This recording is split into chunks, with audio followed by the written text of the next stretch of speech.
The rain came down in sheets, hammering the roof of the old colonial house like it wanted to break through. I was soaked to the bone, my sneakers squelching as I stood under the porch light, clutching my backpack. I hadn't planned to stay over at Jamie's place in suburban Massachusetts. But when the storm hit, stranding me after our late-night study session, I had no choice. Inside, the house smelled of cedar and old books, a comforting contrast to the chaos outside.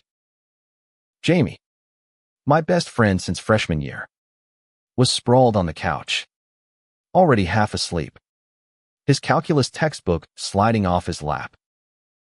"You can crash in the guest room," he mumbled, waving vaguely toward the stairs. "My brother's probably up there, but he's cool.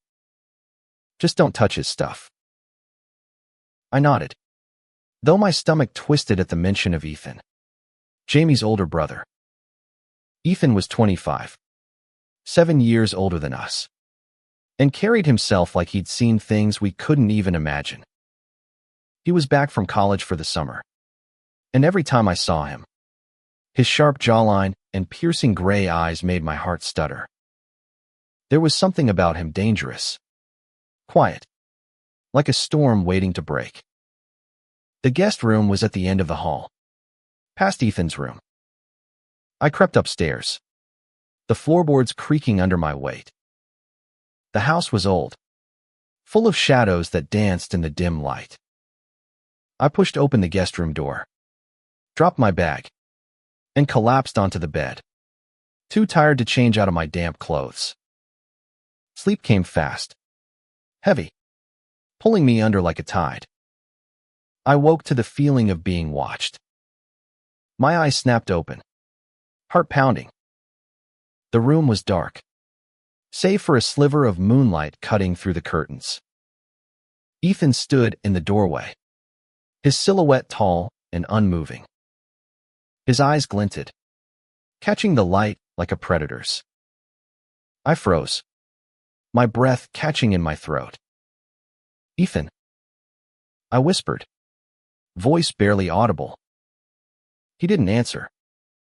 He just watched me, his gaze heavy, like he was trying to unravel something.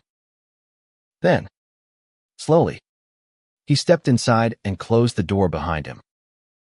The click of the lock echoed in the silence, sharp and final.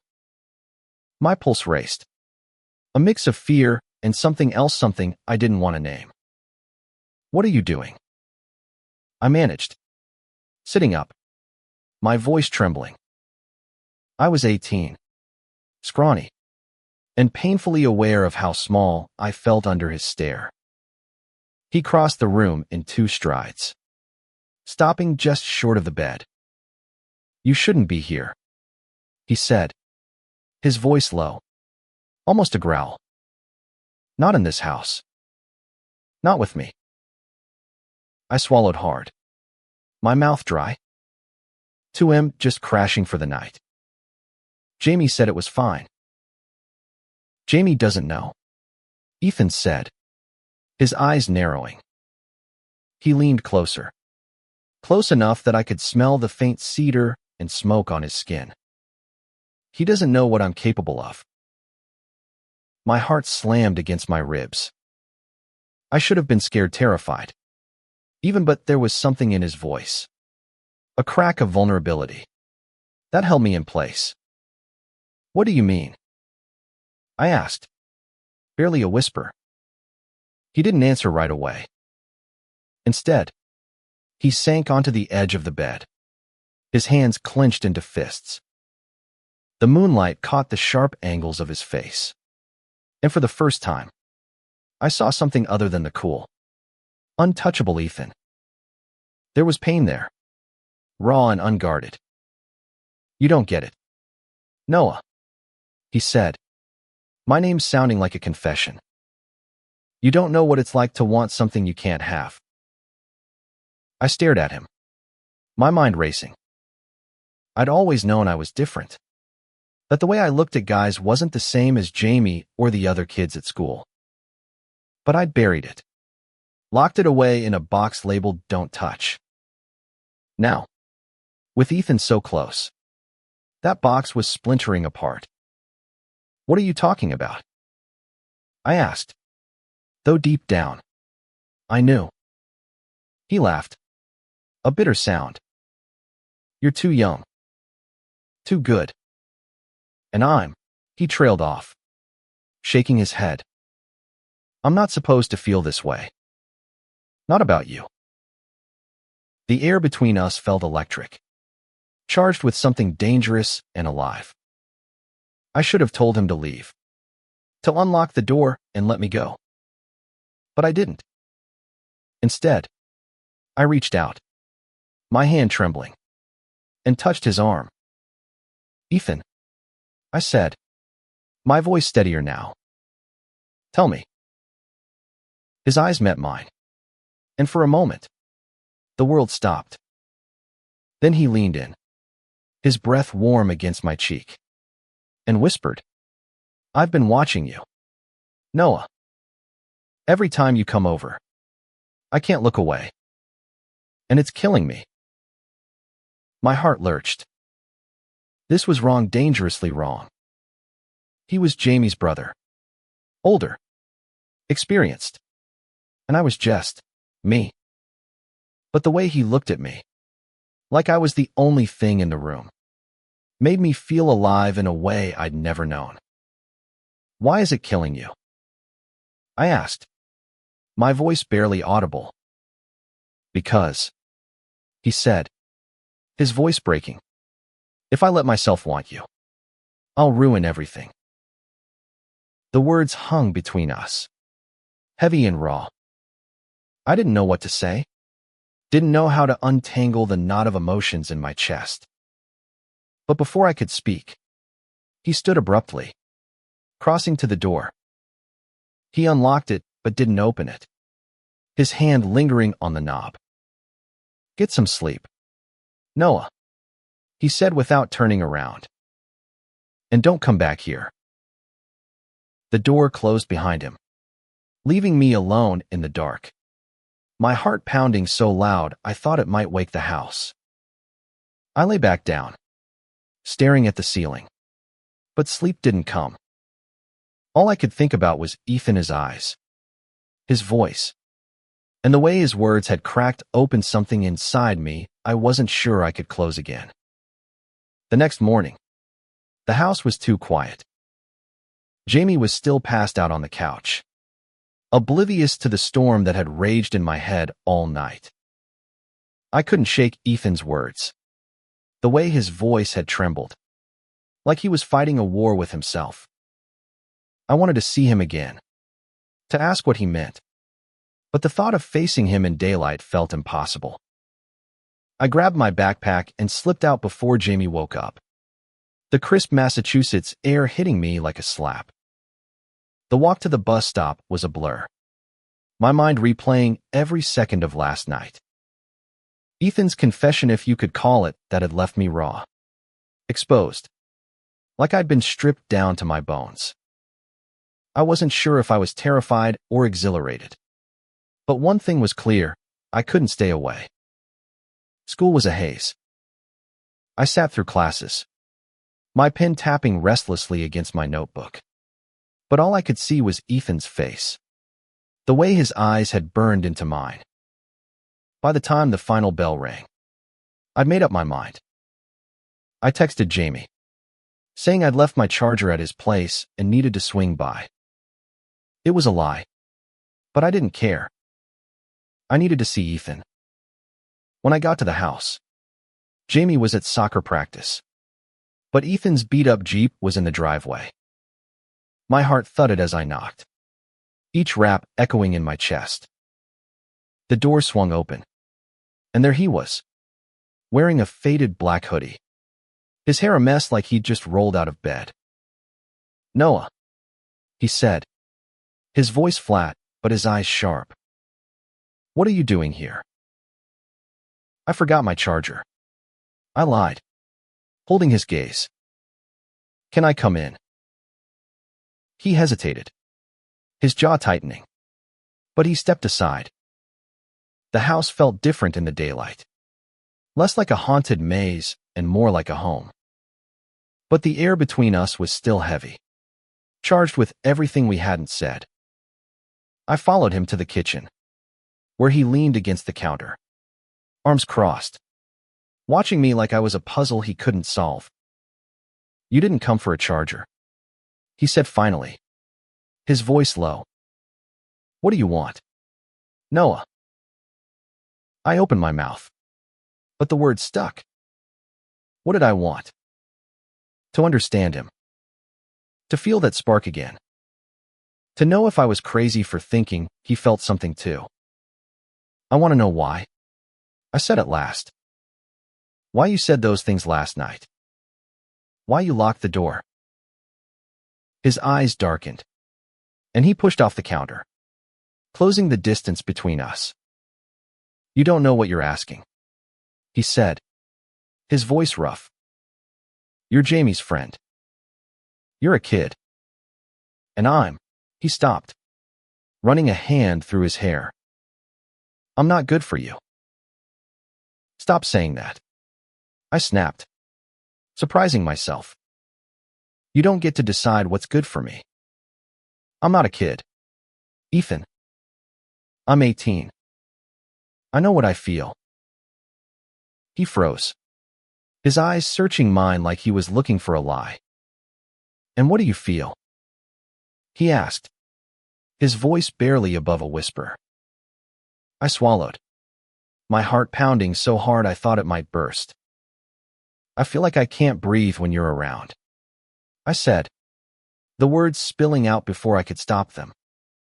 "Like you're the only thing that matters." For a moment, he didn't move, didn't speak. Then, slowly, he reached out, his fingers brushing my cheek. The touch was so light it barely registered, but it set my skin on fire. "You're going to break me, Noah," he said, his voice raw. "And I'm going to let you." Before I could respond, he kissed me. It was soft at first, tentative, like he was afraid I'd vanish. Then it deepened, hungry, desperate, like he'd been holding back for years.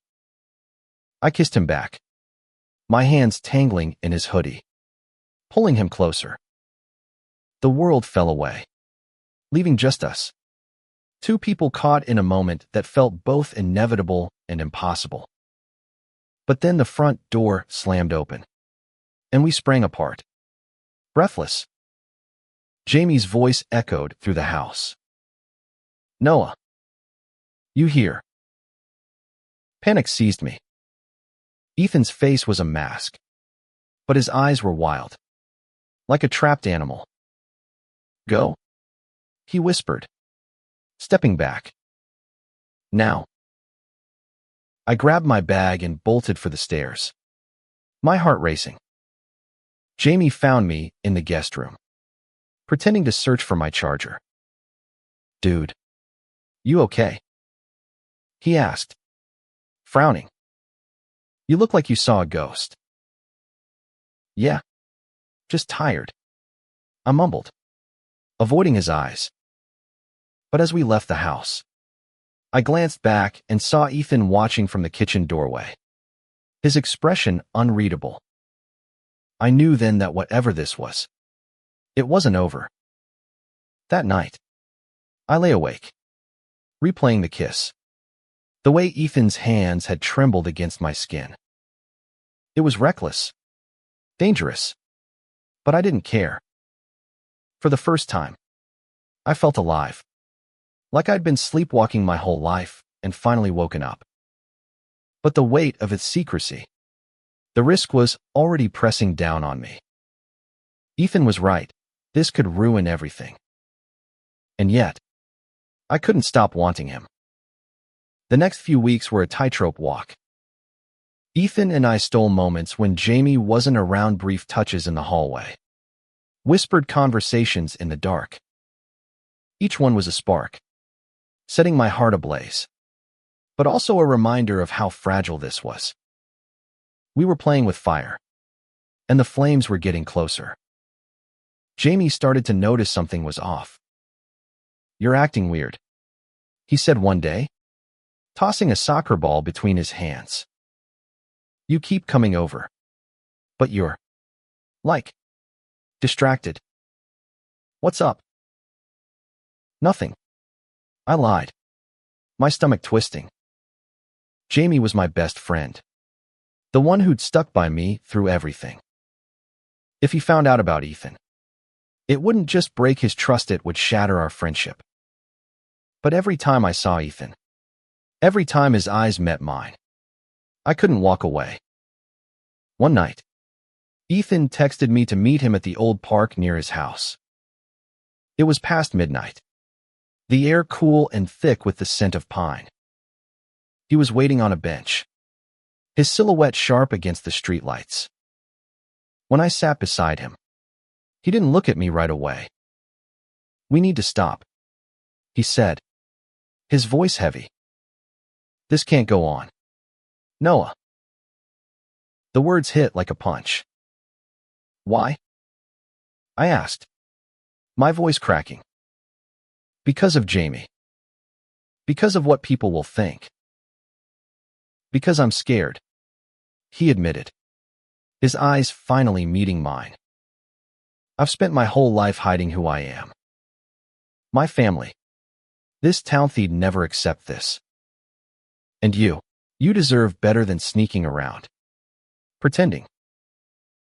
"I don't care about that," I said, grabbing his hand. "I don't care what anyone thinks. I just want you." He looked at me, his eyes shining with something that looked like hope, but also pain. "You say that now," he said softly, "but you don't know what it's like. The whispers, the looks, the way it tears you apart." "Then let's leave," I said, the words tumbling out before I could think. "We can go somewhere else. Somewhere no one knows us. We can be together." He laughed, but it was sad, hollow. "You make it sound so easy," he said.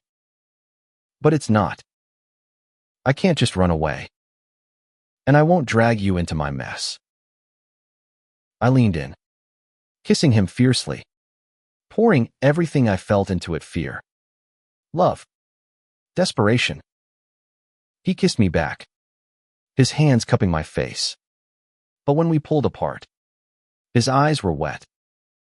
"I love you, Noah," he said, the words so quiet I almost missed them. "But I can't do this to you."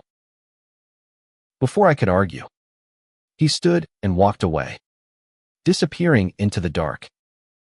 I sat there, numb, the weight of his words crushing me. He loved me, but he was letting me go.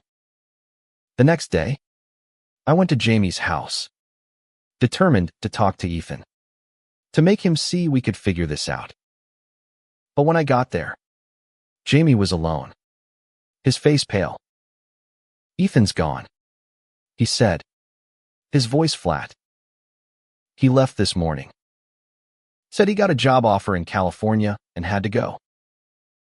The world tilted under me. He didn't say anything. I asked, my voice hoarse. Jamie shook his head. "Just left a note saying he'd call when he settled in." "Weird, right? He's never been good at goodbyes." I nodded, my throat too tight to speak. Ethan was gone, and he hadn't even said goodbye. I went home, locked myself in my room, and cried for the first time in years. It wasn't just the loss of him, it was the realization that I'd never told him I loved him back. Months passed, and the ache didn't fade, but I learned to live with it. Jamie and I stayed friends, though it was never quite the same. I threw myself into school, into planning for college, trying to outrun the emptiness Ethan had left behind. Then, one day, a letter arrived. No return address. Inside was a single sheet of paper. Ethan's handwriting unmistakable. Noah. It read. I'm sorry. I left because I was scared. But not of you if what I'd do to keep you. I'm in San Francisco now, trying to figure out who I am without hiding. I don't expect you to forgive me, but I need you to know you were the first person who made me feel like I could be myself. Maybe one day, we'll find each other again. Until then, live your truth. You're braver than I ever was. Ethan. I read the letter 100 times. Each word a bittersweet stab. He was gone, but he'd given me something, a reminder that love, even when it hurts, is worth it. I folded the letter and tucked it into my drawer. A quiet promise to myself. I'd live my truth. Not just for me, but for the boy who'd watched me sleep, locked the door, and changed my life forever.